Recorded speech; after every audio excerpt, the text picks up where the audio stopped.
Eu estou pensando há muito tempo em propor um novo tipo de professor. É um professor que não ensina nada. Ele não é professor de matemática, de história, de geografia. É um professor de espantos. O objetivo da educação não é ensinar coisas, porque as coisas já estão na internet, estão por todos os lugares, estão nos livros. É ensinar a pensar, criar na criança essa curiosidade, que para mim, esse é o objetivo da educação, criar a alegria de pensar. Eu já tive uma experiência muito interessante com a menininha de 7 anos. Eu estava com a cabeça quente e eu resolvi então, para descansar a cabeça, fazer uma prateleira. Peguei minha serra circular, minha chave de fenda, as ferramentas. Levei ela para cima e comecei a me preparar. Nessa hora chegou a minha empregada com a filha dela. Sua empregada disse bom dia, eu cumprimentei e foi embora. A menina não foi embora, ela ficou parada lá. Ela estava intrigada com os objetos que estavam lá. Ela queria saber o que era aquilo. O que esse homem vai fazer com isso? Ficou parada lá. Aí eu peguei a trena, abri a trena. Ela disse, que é isso? Isso é uma trena. Para que serve a trena? Serve para medir. Como é que a trena mede? Vem cá que eu te mostro. Aí mostrei a trena, os centímetros. Eu disse para ela, presta atenção que de 10 em 10 risquinhos tem um risquinho vermelho. Você veja o que eu fiz? Eu ensinei sistema decimal para ela. Ela percebeu que as coisas em pacotinhos de 10. Essa é a situação certa para o ensino. Quando o que o professor fala provoca a curiosidade da criança e a criança interage, a criança pergunta. Como é que incentiva a leitura? Não é mandando ninguém ler, porque a relação com a leitura é uma relação amorosa. Eu vou lá não é porque o professor mandou. Quando o professor manda, já estragou. Então você tem de criar o gosto pela leitura. E você cria o gosto pela leitura, não mandando ler, mas lendo. Uma hora muito boa para a leitura é quando as crianças e os adolescentes vão para a cama. Então a mãe se assenta ao lado e vai ler um livro. A missão do professor não é dar respostas prontas, as respostas estão nos livros, estão na internet. A missão do professor é provocar a inteligência, é provocar o espanto, provocar a curiosidade.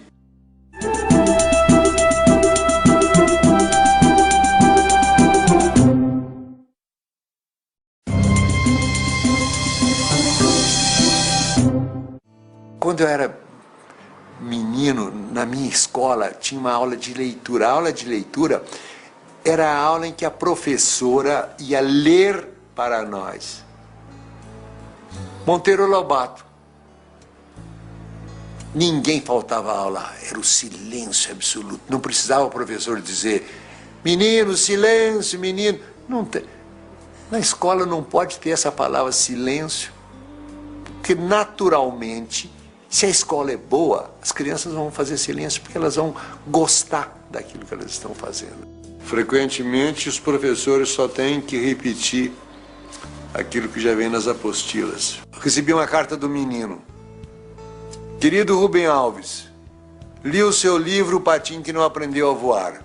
Aprendi que liberdade é a gente fazer aquilo que a gente deseja muito. Eu quero ser livre. Ponto, parágrafo.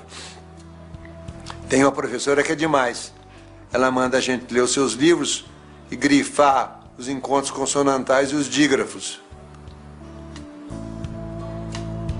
O que o menino vai fazer com o encontro consonantal? Para que serve isso? Para nada. E dígrafo, para que serve? Para nada. Era preciso que os professores parassem e dissessem, não vamos seguir o programa, vamos fazer as coisas que são essenciais no ambiente em que a criança vive. Então, eu diria que os professores teriam que fazer sempre essa pergunta. Isso que eu vou ensinar serve para quê? descobri em Portugal uma escola que me impressionou muitíssimo, chamada Escola da Ponte. Escrevi até um livro sobre ela. A escola com que sempre sonhei sem imaginar que pudesse existir. Os professores estão junto com os alunos para ajudar os alunos. Essa ideia do professor ir lá dar uma aula, ficar na frente, os alunos copiando, isso não existe. Os professores são companheiros dos alunos. Não tem nota. Nota é uma inverdade. É uma inverdade, porque aquilo que o aluno produz numa prova não revela o que ele pensa.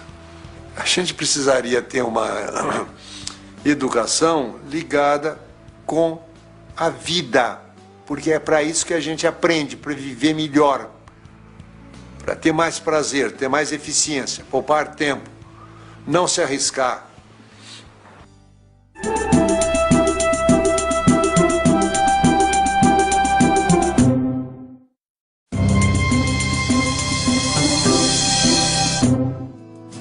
O que é a educação brasileira? Os vestibulares é que determinam a filosofia de educação das escolas. Ou seja, tanto assim que nos livros de problema sempre aparece embaixo ITA 1987, Unicamp. Ou seja, é tudo orientado no sentido de passar no vestibular. Mas o que adianta passar no vestibular se dentro de 2 anos eu terei esquecido todas as coisas? Eu gostaria que a avaliação do ensino não fosse feita imediatamente depois de terminado. Eu gostaria que fosse feito 2 anos depois de terminado o ano. Porque o aprendido é aquilo que fica depois que o esquecimento faz o seu trabalho. Eu quero testar as meninas 2 anos depois. Eu fui o criador do vestibular novo da Unicamp. Eu e meus amigos. Nós estávamos cansados do vestibular de cinco escolhas múltiplas. Nós queríamos um vestibular que revelasse a capacidade de pensar do aluno. Nós queríamos medir a capacidade de pensar. Capacidade de pensar não é memória. Os idiotas podem ter memória muito boa. Aí nós chegamos à conclusão que a maneira que a gente tem de avaliar a capacidade de pensar de uma pessoa só tem um. Mandar fazer uma redação. A gente dava um tema, aliás, eram vários temas para você escolher um. Por exemplo, um tema: escreva uma carta ao presidente da República aprovando ou desaprovando o uso da energia nuclear.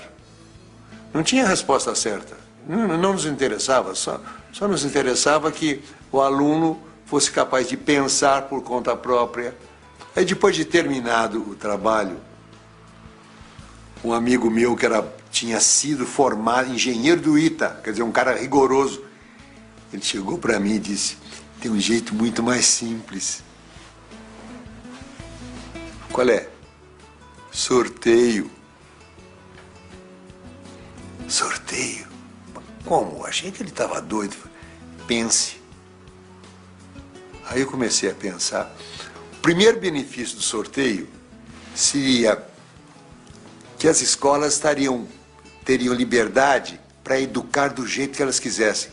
O terror do vestibular é que ele lança uma sombra negra sobre tudo que vem antes. Nós não somos movidos pelas ideias, nós somos movidos pelos sentimentos. Eu acho que a transformação da educação no Brasil, ela passa por dentro dos pensamentos e dos sentimentos dos professores. O professor é o ponto central de qualquer programa de transformação do ensino brasileiro.